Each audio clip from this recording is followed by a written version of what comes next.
Thank you for tuning in to No Sudden Moves Radio. And remember, stay on the proven path so you don't risk falling behind. Here at Business Legends, we don't overthink it. Look around and see what everyone else is doing. If it's working for them, it will work for you. Welcome to Wait It Out, where we believe there's no reason to act now. The opportunity will still be there when the timing is better. The age of disruption isn't coming, it's here. And the boldest move isn't following the crowd, it's following your why. I'm Patrick Ledden, and you're listening to Disruption Lab.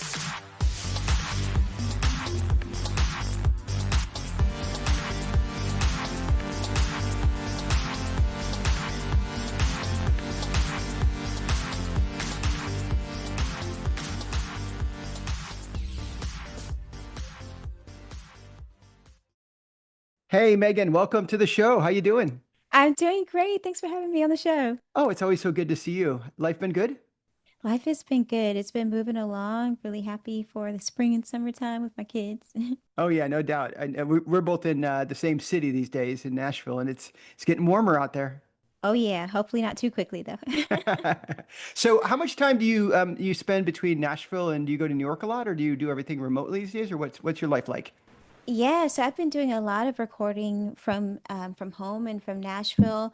For Sesame Street up, I go up about a few times a year to New York. We record out of Queens, Astoria, Queens, and sometimes in Manhattan. But I've actually been doing a lot of recording out of Chicago for a YouTube series I started called Sunday School.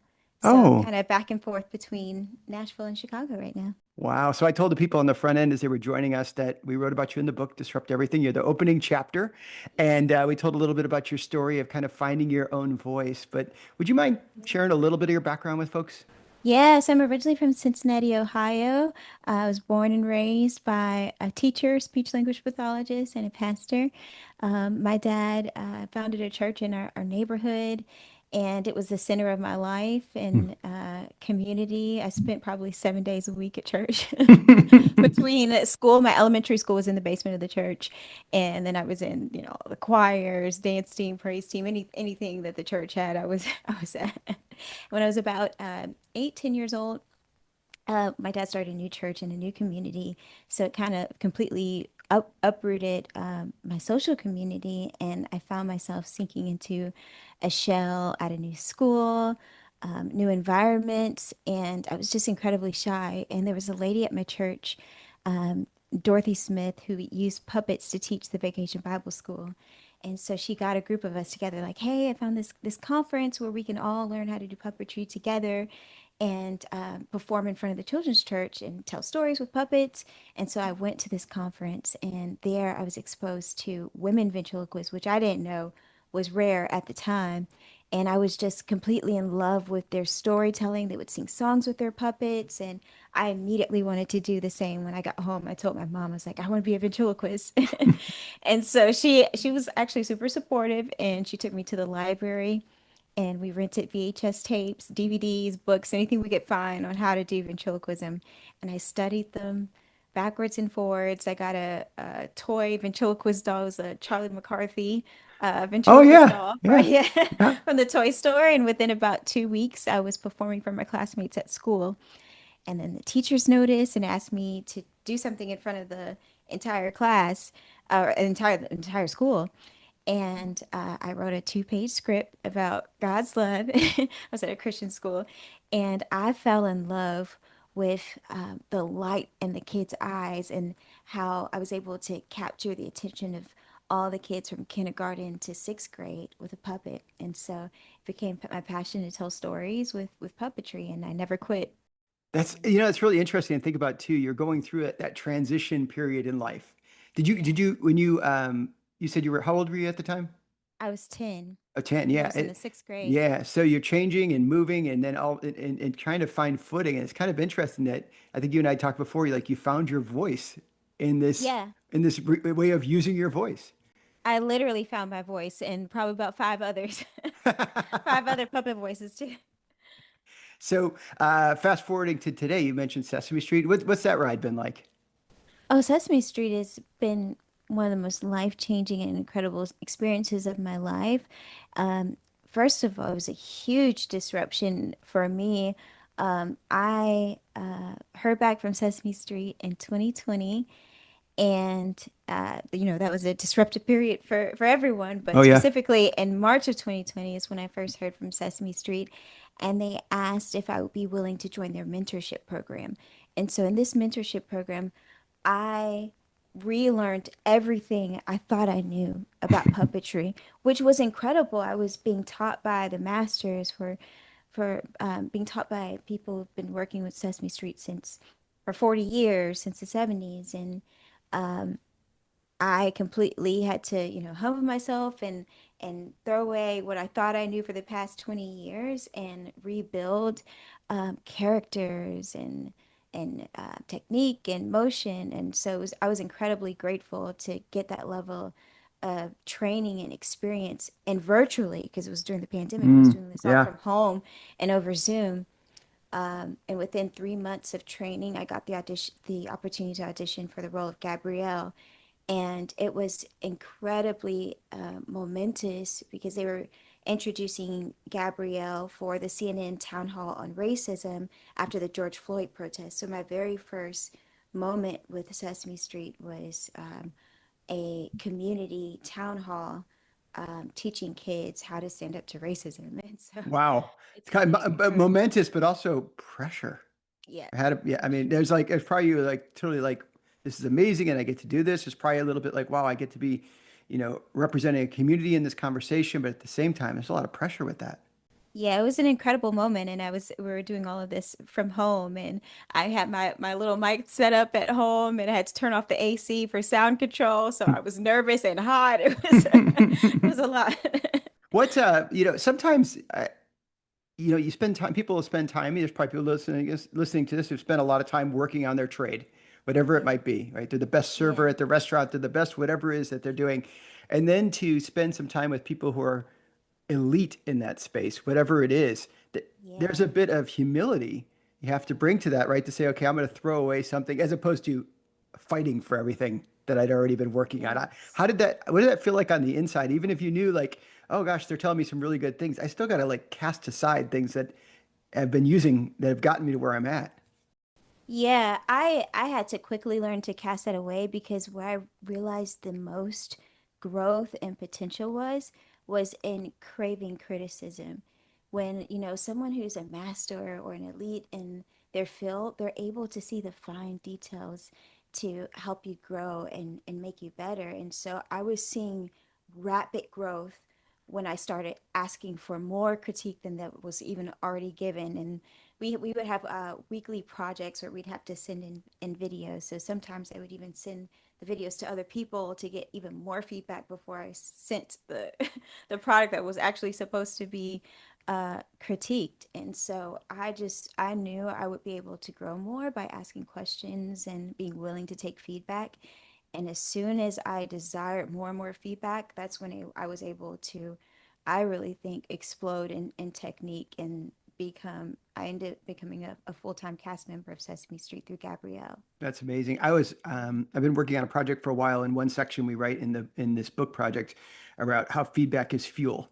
And Yes. we don't think about it that way. I remember years ago I was asked to speak at an event, and I went in to speak at this event, and Megan, it was like, all right, Patrick, you have all these people in the room, but you're not allowed to go outside this little taped area on the floor because if you do, the microphones are going to give you feedback, and we all know Oh, that we wow. don't like that kind of feedback, Yeah, right? right. But in the process of doing it, I like felt really corralled by this tape. I can't go anywhere. Yeah. I was not performing as good as I could or presenting as good as I could because I felt constrained in that moment.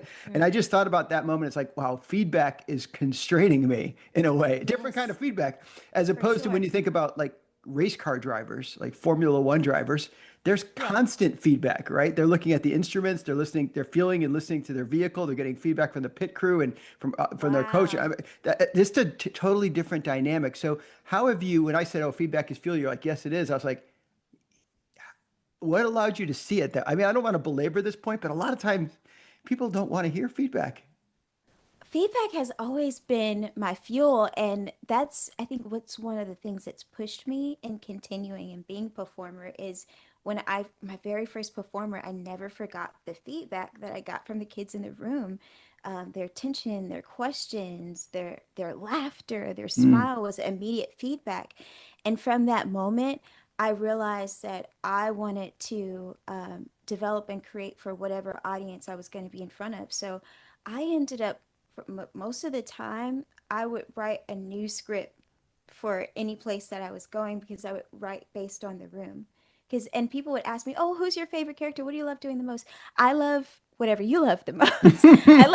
I love feedback. So I love getting, laughter. I love the smiles. I love the reaction. And so in reality, I've always craved feedback. I love talking to a room and then hearing back how the art made you feel, what it triggered inside of you.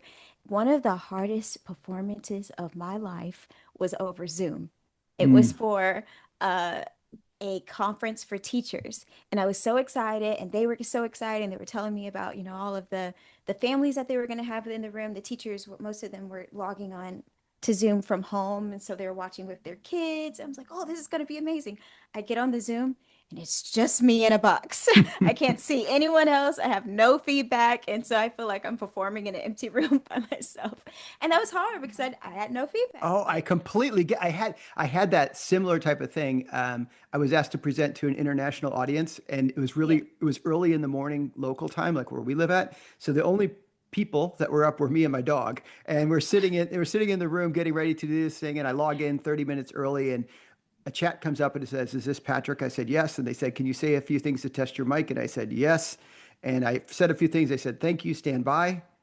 And then when the time hit the top of the hour, because a couple times I said, "Are we ready?" "Oh, all good, all good." And at the top of the Yeah. hour, it just my face appeared on screen, and I talked for an hour, and then I hung up, and I finished, and they said thank you in the chat, and I said, "Was that any good?" "Yes, it was good, thank you." And I like disconnected, I like looked at my dog. I was like, "What was that?" And I think he was thinking, "Yeah, I don't know what that was." That's hilarious. Yeah, the only feedback I got was after the Zoom and in the chat. They said, "Thank you, that was great. Blah, blah, blah, thanks." I'm like, "Well, I had no idea. I was sweating over here. Y'all were quiet." Yeah, I get that. Do you ever find, I know you said you write your script, but do you ever find that some of the magic comes in those moments when you say something on stage that you didn't know, and then all of a sudden you're like, I got to say that again because that thing clicked? Oh, it happens all the time. I'm a very observant person. That's probably one of the reasons I'm so quiet is because I'm watching the room and everything when I go. So usually when I show up to an event, I'm watching everyone in the room and figuring out ways to involve the room in anything that I'm saying. I did a library conference once, and it was for a library system. And so librarians from all over the state of Massachusetts came to this event. And librarians are hilarious. You have to be a very specific personality to want to be a librarian. And so I sat in front of the conference room um, at one of the desks as people were entering. So a lot of people thought I was part of the conference staff. Hmm. And so they came up asking me different questions about the conference, like, "Oh no, I'm sorry, I'm just a guest speaker, I don't know." So there was a librarian who came up with her nice librarian sweater and said, "Is there any way you can control the temperature in here? Is there any way you can change the AC?" It was hilarious. And so I'm getting all of this content just by being in the room. And so I find those in the moment spaces and details come from just observing the room. Oh, that's a great point. Yeah, observation is a really it's a gift when you can Yes. do it well. It's a gift for you to pick up on things and learn from others, but also in the world you're in, you pick up on your audience and what might resonate with them. And I'm sure sometimes when you step up on stage and then you say something that just connects because you watch them come into the room, Yes, can be for really sure. helpful. Yes. So you sing, you write these days. I know you have a book coming out. I mean, lots Yeah. of different things. How do you, I don't want to say balance things, but how do you, whatever you want to call it, how do you juggle? How do you balance? How do you do whatever it is to kind of keep moving Yeah. forward in ways that reduce the friction? Balance is very challenging, and I find myself rebalancing every week. One thing I can say I am grateful for is that being a mom and a children's performer mom, I can involve my kids in a lot of the work that I do. And so in moments where I know I need to work in their home, there are a lot of moments where I can include them. Or, if there's a lot of work that I know I need to do, but my kids also want to go to the playground or have events. I often find those moments are moments of inspiration for me. I take a lot of content from just being with my kids. They give me so much inspiration and creativity, and seeing the world through their eyes, I think keeps my lens in a state of imagination. I would say that's probably one of the most unique things about me as an adult, a 33-year-old adult, is I have a very high sense of imagination and can think of things through the lens of a child. And spending time with my kids helps me do that. But balance is challenging, but being a children's artist, I'm able to bring them into a lot of my work. But in times that I'm not able to, I definitely show myself grace and um, end up showing them the product and say, "Hey, this is what mommy was doing when you had to go with grandma this week." What do you see spending so much time with children? This we talk about disruption on this podcast, and one of the most disruptive things we have in our world is technology, and especially things like our phones. I remember looking at a picture many years ago now, and my wife Jamie, and she and I were look. She said, "Look at this picture," and it was a picture. I think it was Tokyo. It was a picture. It was like in a train station or something, and everybody had their face buried in a phone. And to us, it seemed completely otherworld because we weren't at the point where we were doing that yet. It was like flip phones are out, but people didn't really Yeah. have phones. And then now, if you walk around the mall or walk around the grocery store or just walk anywhere, or even look at yourself in the mirror, sometimes your face is buried in a phone. I mean, Yeah. how do you get the kids to lift their face up from the phone and pay attention to you? Or what have you learned about what they're dealing with these days? Yeah, I think there's many beautiful benefits to technology. Oh yeah. And one of the incredible benefits and differences that I've seen in children's entertainment and versus what I grew up in, what my kids experience, is the power of choice. They have so many options. Hmm. When I was younger, we just had to watch whatever was on. And I mean, I was grateful I had cable, I had lots of channels, but you have a choice of just what was on, and then you have a selection maybe of VHS tapes that you can choose to watch over and over again. But they have so much content available to them. And so I think it's really special to watch their minds choose what they want to watch. And they end up in very niche, extremely niche interest. Um, and I think that's one of the benefits, is that they can very quickly find and discover what they're interested in. And then also they have an explosion of learning. I've noticed too. My son, Leo, I'm so proud of him. He struggled with a speech delay for many years, and he's gone through a lot of therapy at school, and we've worked with him. But his language explodes even more by just having access to YouTube Kids and being able to watch other kids do things that he's interested in constantly. But I think the balance is really just structure, and literally I have to choose to take away the technology for them to take their head out of the iPad. And so creating structure and saying, okay, your iPad time is over. Time is up on this. Yeah, Yeah, I heard somebody say yeah, when they said, "Oh, my kid said, don't take away my phone." In this case, kid was a little bit older and said, yeah. I'm not taking away your phone. I'm giving you back your childhood." And I thought that's a That's great so line. good. That's a great That is line. incredible. That's an amazing line. I'm going to use that next time. Yeah, thanks a lot. Say Patrick said that somebody else said blah blah blah. It is amazing with the device. I know we were out one Yeah. time at dinner, right? And my granddaughter Yeah. was there, and you had a chance with the phone to show Oh her yeah, yeah, some of your performances. I mean, that's amazing to watch her light up. yeah. So let's talk about the performances. So you were on AGT, right?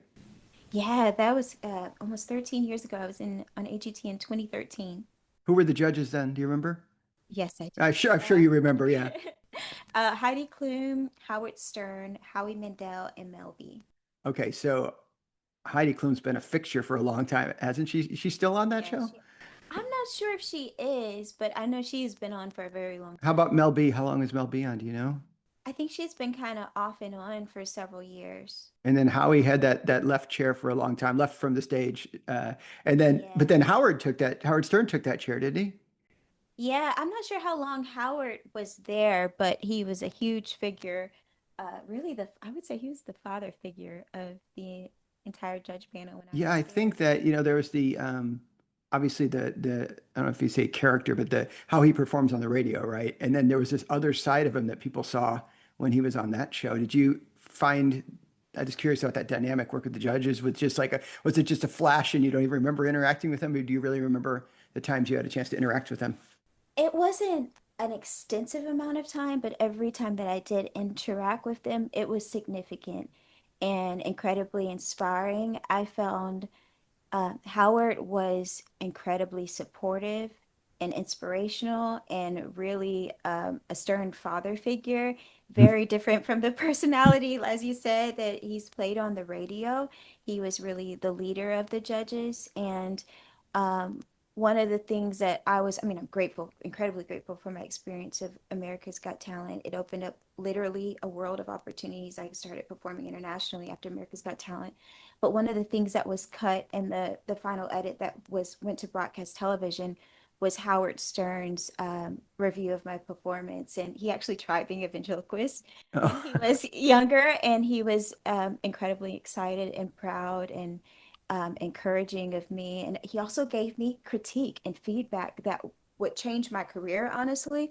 One of the things he said, you just need to improve your writing, and at the time um, I was really disappointed when I was cut from the Las Vegas round, but he said, look, I get told no all the time, and it doesn't stop me. I just keep going and I get better. He said, this is what you can do to get better. He said, you're incredibly great with your ventriloquist skills. You just need either improve your writing or get a team of writers to help you.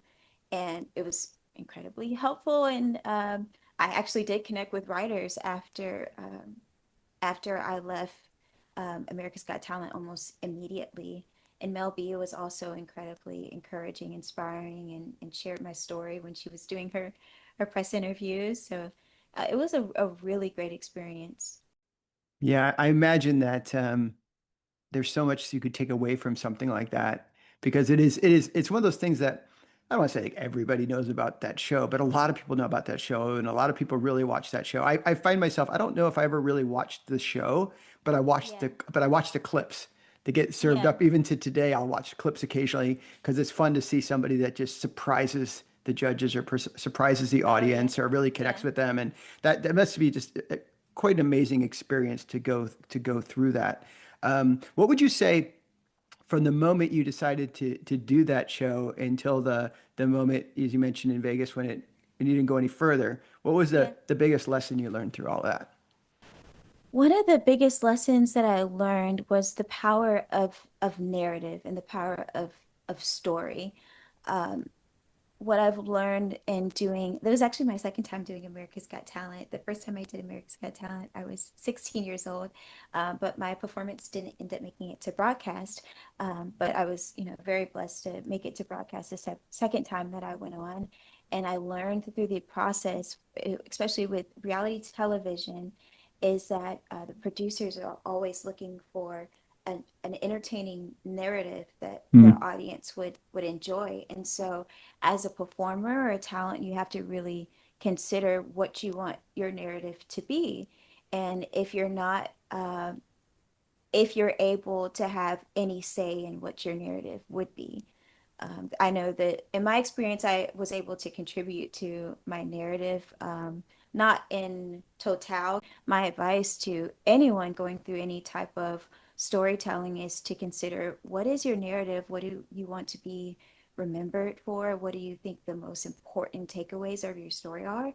And really focus only on that. And because, when the narrative is not in your hands or the final edit isn't in your hands, you want to be able to say, okay, that is my story, and that is how I would like to be reflected and portrayed. And I wish if I could go back, I wish I would have had a significantly more um, optimistic portrayal of myself and more hopeful of the future. at that time. But, it's a reflection of where I was at Yeah, it was 19, 20 years old. where you were on the journey. My Yeah. goodness, yeah, yeah. It's interesting you say that about the the tightening and the kind of the clean narrative, because that's one thing that I've been trying to work on, is that I've been out, since the Disrupt Everything and Win book came out, especially I've been on more stages probably than I've been on the last couple of years leading up to that. So, but I've had a chance to present to lots of groups over the years, and I often find that the one thing that I'll run into is the desire to tell everything. And Yeah. that's tough, because Yeah. my mind goes to, well, somebody out there this might be helpful to them, or this little Yeah. sidebar might be useful to them, but then you go, yeah, but you lost the line of what you were trying Yeah. to do here. And then nothing Yeah. stands out. Nothing stands Right. out. When you think about the arc going from AGT into Sesame Street, were you Yeah. able to kind of carry that lesson about narrative forward? And how much voice are you able to give as far as writing for the character? Yeah, I definitely carry that narrative forward. One of the biggest lessons that I learned from America's Got Talent is how many young kids and young girls were watching and following. And I didn't want to miss another opportunity to inspire that demographic of young kids that was watching me.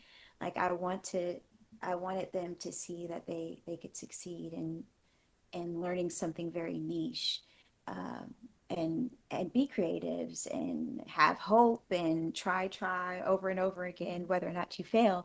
That's a lesson that I wish I would have drove home. And so um, I definitely cleaned up my narrative and focused my narrative on what I would want that young girl who said she was a fan when she watched me on America's Got Talent, what she would need to hear, and not just what I want to say, like you said, telling everything, but really focus on what could help that child feel more confident or find their voice. Um, So when we were writing the book, and interviewed you, it was right after you really started working with Sesame Street. Now yeah, you've been a few years in, I guess. I'm yeah, trying to think of the timing on it's this. it's been 6 years. 6 years. How's that ride? It's been incredible. I still feel new.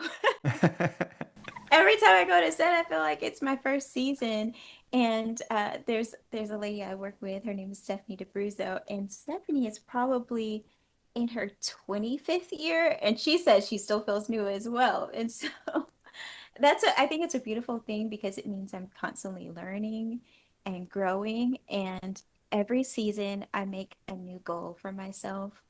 My last goal for last season was to watch The Room because I know I have aspirations of producing a show and directing a show. And so I knew that whenever I had a break and not actually performing on camera, I would just look and see what everyone was doing in the room, what their roles are, how the director leads and gives instruction. So I'm just watching every piece. I did that without realizing that I was going to start the YouTube series Sunday School so soon. But now that I'm, knee deep in the episodes, I find myself taking pieces of everything I watched in the room and putting it together. And now we're on our third episode of Sunday School. We have a super lean team, and so we all wear multiple hats. But that's, one of the fruits that came out of last season for me. Now, and you have a book that's coming. Is it just coming out? Yeah. Tell us about Sunday School more, and tell us about the book. Yes. So the book is inspired by my story of learning puppetry as a young girl. So going to the library and finding those tapes and getting a puppet and taking them to school. Sunday school is the part, and the name of my book is Brave Like a Lion. And my favorite part of the book is actually the end. It's a puppet activity where you can make your own puppet craft. Oh, So yeah, I've done that activity a couple times with my kids and done it with kids at their school too, which has been pretty fun.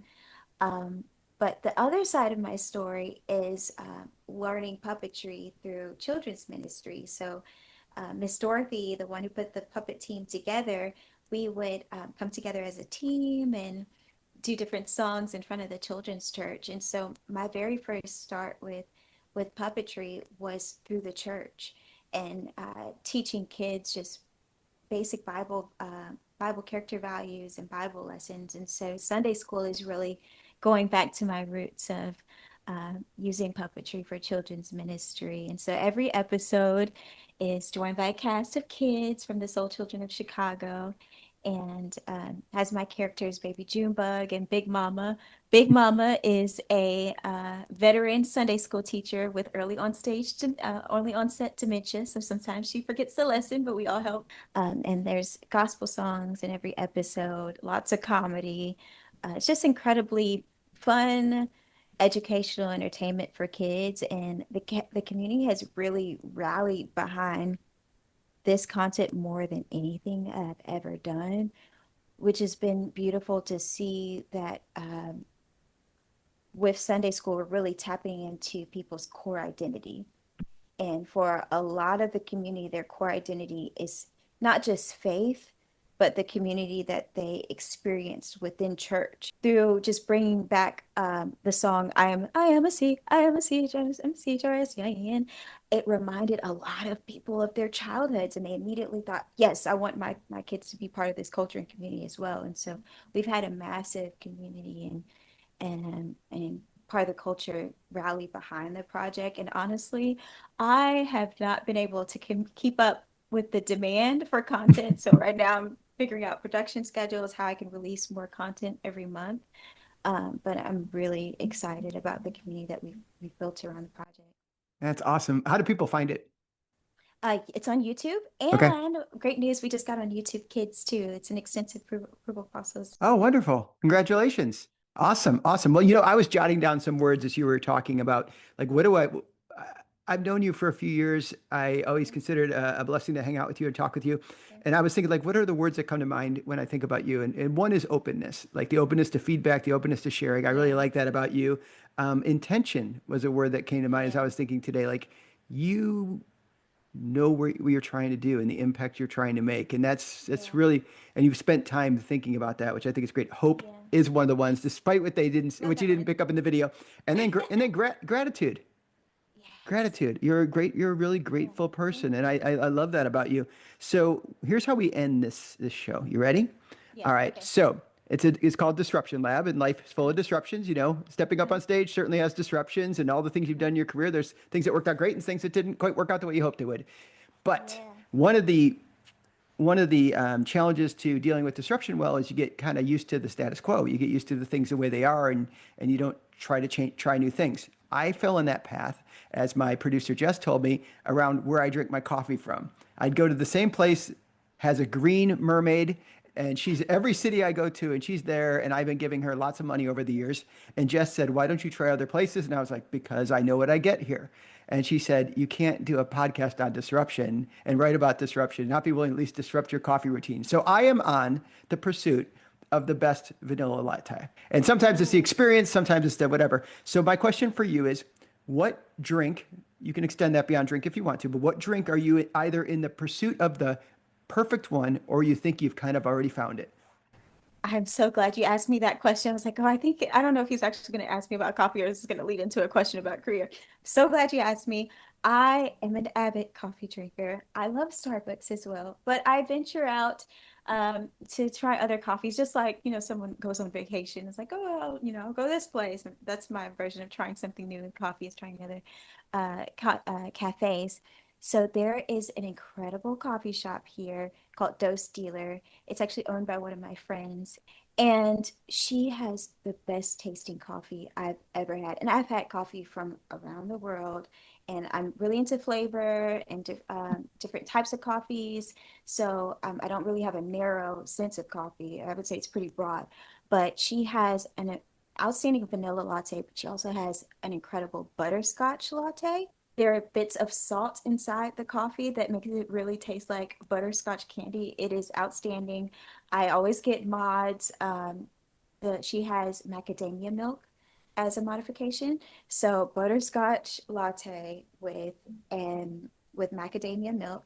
Also, vanilla latte with macadamia milk is incredible. Well, okay, so now I'm going to check that place out, because I always get a picture where I went at. So I'll go there and I'll say, "Hey, Megan sent me down here."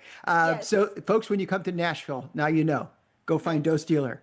Well, Megan, hey, thank you so much. It's always so good to see you, my friend. And I'm excited to get the book when it comes out. Folks, if you're listening, go pick up the book and check out the series on YouTube. Watch her on Sesame Street, and the list goes on and on with all sorts of things to inspire you to live a great life and to help kids have a really good voice speaking to them. Thank you so much, Megan. Excellent. Thank you.